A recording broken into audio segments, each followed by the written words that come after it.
L'espace Nelson Mandela vous présente samedi 4 novembre à 20h30 Agnès Bill et son cabaret électro-rétro.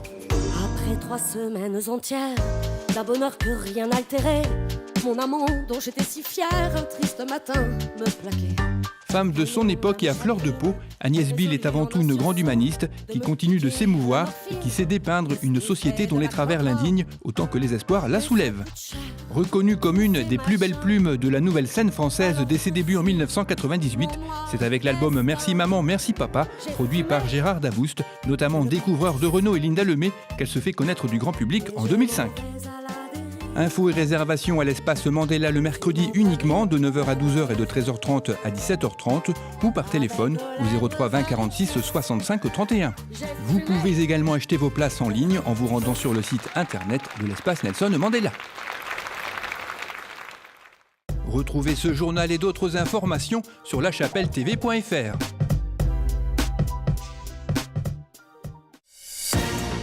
Bonjour et bienvenue dans l'édition du 3 novembre de La Chapelle Info. Fantômes, sorcières et vampires se sont rassemblés à Vémacar à l'initiative de l'association Yaka. Et enfin, avec une imagination sans limite, 2 comédiens et un musicien se sont produits sur la scène de l'espace Mandela.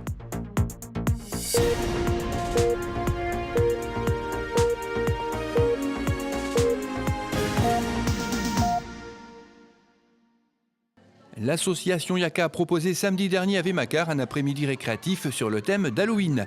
Plusieurs jeux d'adresse et de réflexion étaient proposés aux enfants. Une chasse aux bonbons leur a permis à tous de ne pas rentrer bredouille. Il leur suffisait de trouver au moins un sucre d'orge, échangé ensuite contre un sachet de bonbons. Un concours de costumes était également au programme et 3 d'entre eux ont été récompensés. Mais les parents n'ont pas été oubliés. Les plus beaux costumes ont gagné des bons pour participer à des activités organisées par Yaka.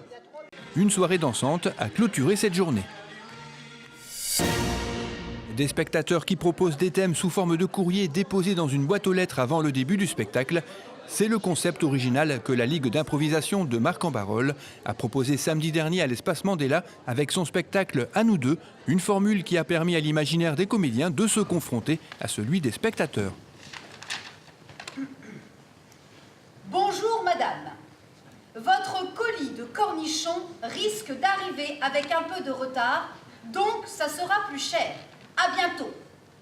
Sur scène, Samira Mamèche et Pierre Lamotte, 2 piliers de la Ligue d'improvisation, ont joué une multitude de couples confrontés à la vie quotidienne et ses aléas, des situations oscillant entre humour et gravité. Vas-y, arrête de faire des phrases avec des mots, hein. C'est pas parce que je suis en panthéon que je te... Vas-y, hein.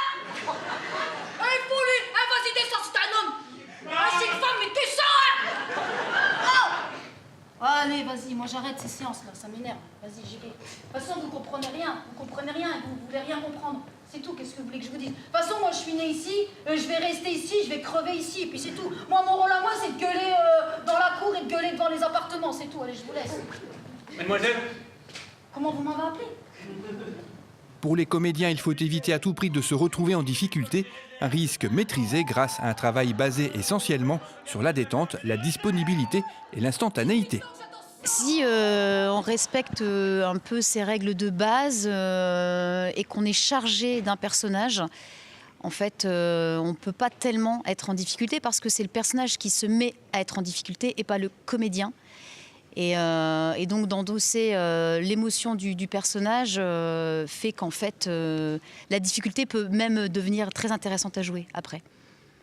Et à l'inverse, il y a même un thème classique, ou justement un thème qui serait un titre de film ou de livre existant déjà. Ça peut nous piéger parce que dans ce coup, l'imaginaire va se focaliser sur quelque chose de réel et on n'est plus dans l'imaginaire. Et j'ai envie de dire, c'est plus ce genre d'élément ou un thème un peu pauvre qui ne donne pas la matière à rebondir.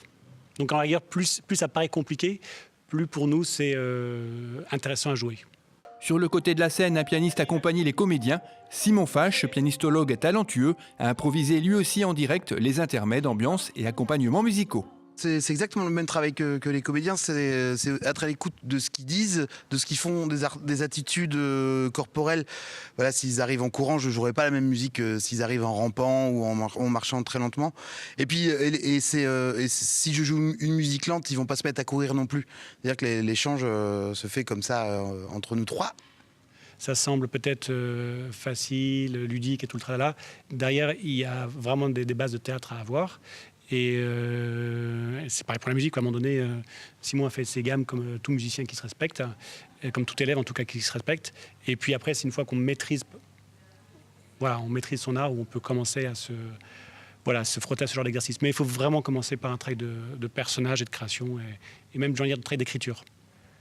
Mais ça peut être fait en parallèle. On peut faire ce travail-là et s'amuser à improviser aussi, mais il reste quand même très important. Parce que... Non, mais je dirais juste qu'on est quand même connecté aux émotions, et ça, c'est un exercice d'acteur, en fait. Donc ça passe par des bases, par des méthodes, par une technique. Ce spectacle a séduit un espace Mandela qui affichait complet et qui en a même redemandé.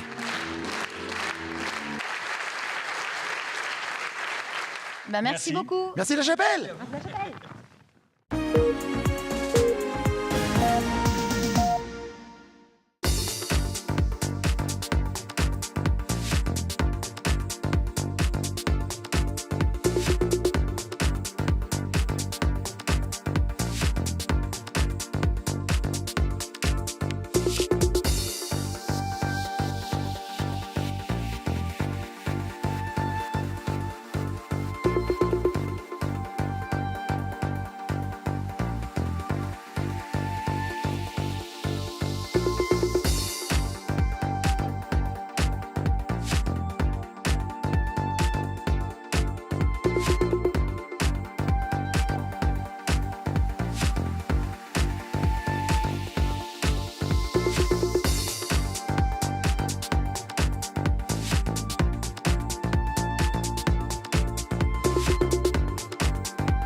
Cette édition est terminée, merci de l'avoir suivi. Rendez-vous le vendredi 10 novembre.